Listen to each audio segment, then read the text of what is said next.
Olá, queridos irmãos, meus amigos, para meus familiares que assistem os vídeos que eu tenho feito, né? Hoje eu gostaria de compartilhar sobre a depressão.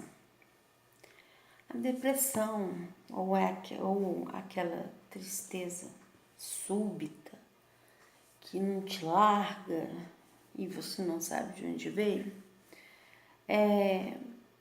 ela tem vários fatores, várias formas de começar. Às vezes a tristeza não é depressão, às vezes a depressão é uma tristeza, mas basicamente trata-se de um distúrbio neurológico, né, que às vezes momentaneamente as pessoas passam, né, que é uma queda nos hormônios do cérebro, né, deixando elas hipoativas, sem vontade de fazer nada, alimentando-se mal, ou para mais ou para menos. E de experiência própria, a depressão ela tira a nossa vontade de continuar vivendo. A depressão ela não é muitas vezes necessariamente uma doença. Às vezes é só um distúrbio emocional temporário, que às vezes a pessoa passa por aquilo, não sabe por que está passando e não tem um diagnóstico. Na clínica, né, na propedêutica médica,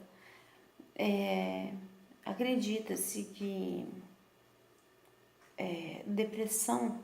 a depressão deixa de ser estado depressivo para depressão quando a pessoa está manifestando o mesmo caso durante um mês ou mais e sem melhora, com mudanças de hábitos diários, sem ajustes na vida diária. E então eu decidi, eu procurei um poema, chega a ser bonito, né? Cecília Meirelles, todos nós conhecemos Cecília Meirelles, né? Vou ler para vocês, se chama Retrato.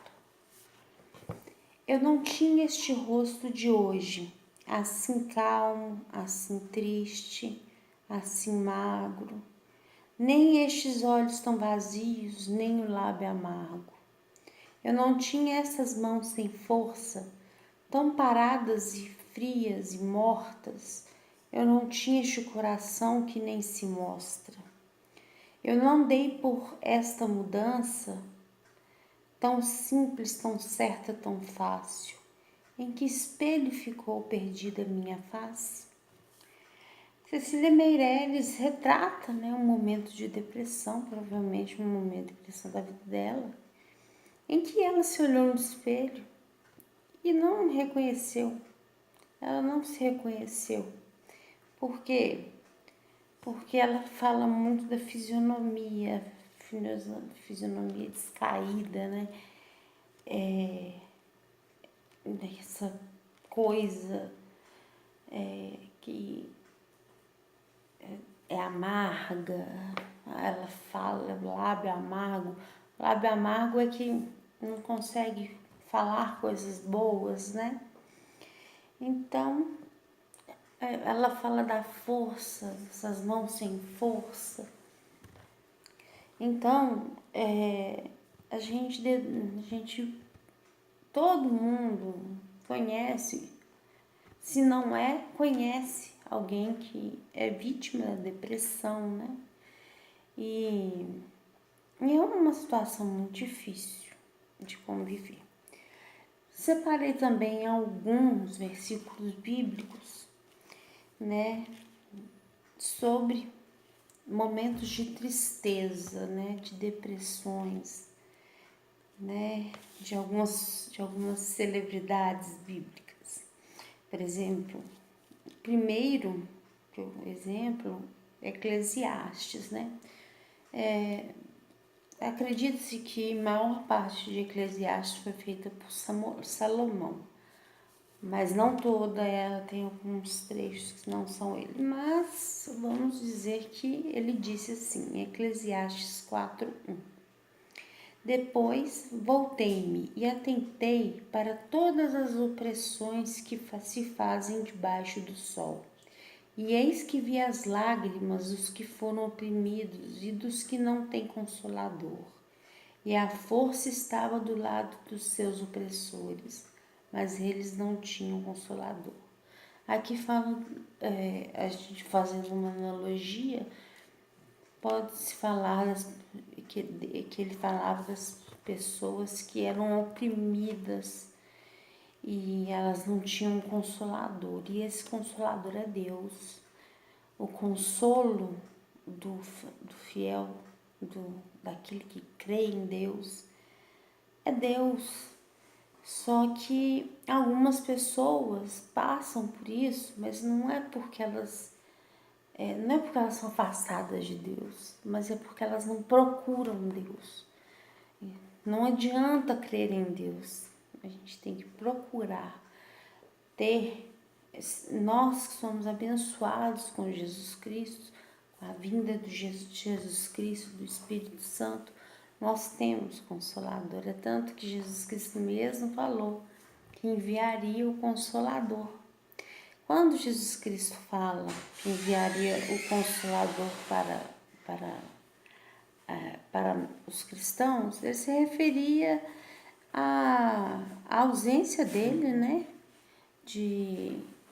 Porque Jesus Cristo iria para junto do Pai e para não deixar os seus apóstolos sozinhos, né? Eles teriam um consolador.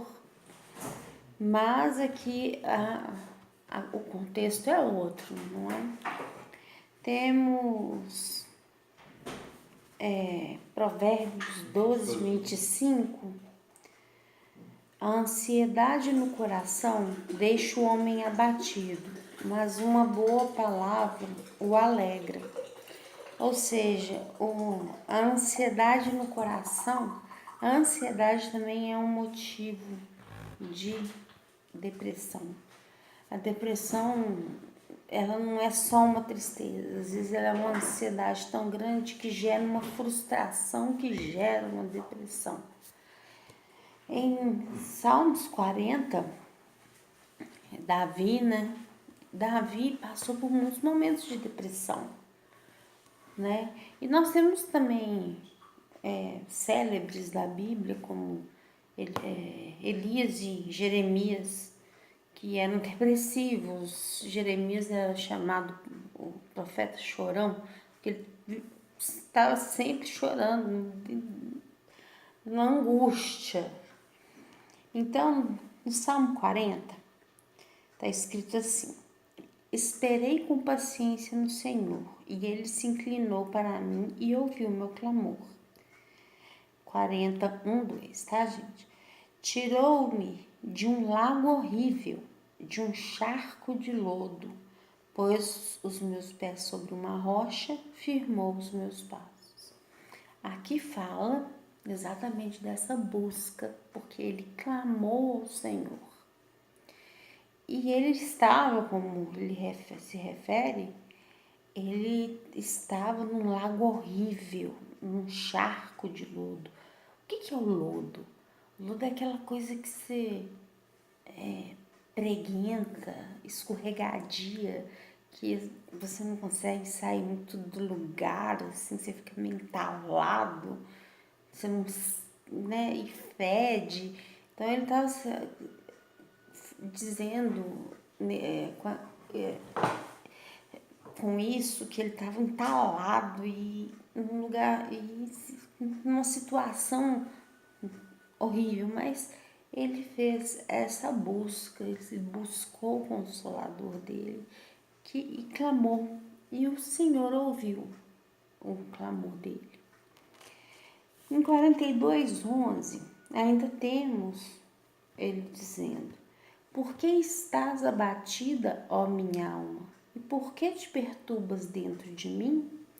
Espera em Deus, pois ainda o louvarei, o que é a salvação da minha face e o meu Deus. Novamente, ele falando da tristeza de uma alma batida, né?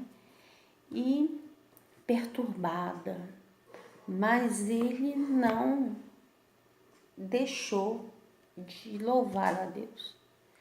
Em todo momento ele esteve louvando. Como eu disse, se você está feliz, louve. Se está triste, louve também.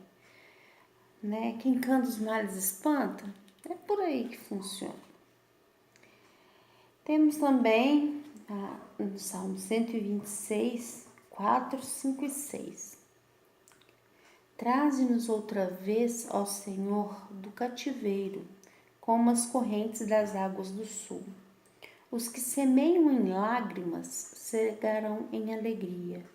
Aquele que leva a preciosa semente andando e chorando, voltará sem dúvida com alegria, trazendo consigo seus molhos. Aqui ele também fala que a pessoa pode entrar numa jornada e não ser aquilo, né? Não ser uma experiência boa, ou seja, a vida, o decorrer da vida, o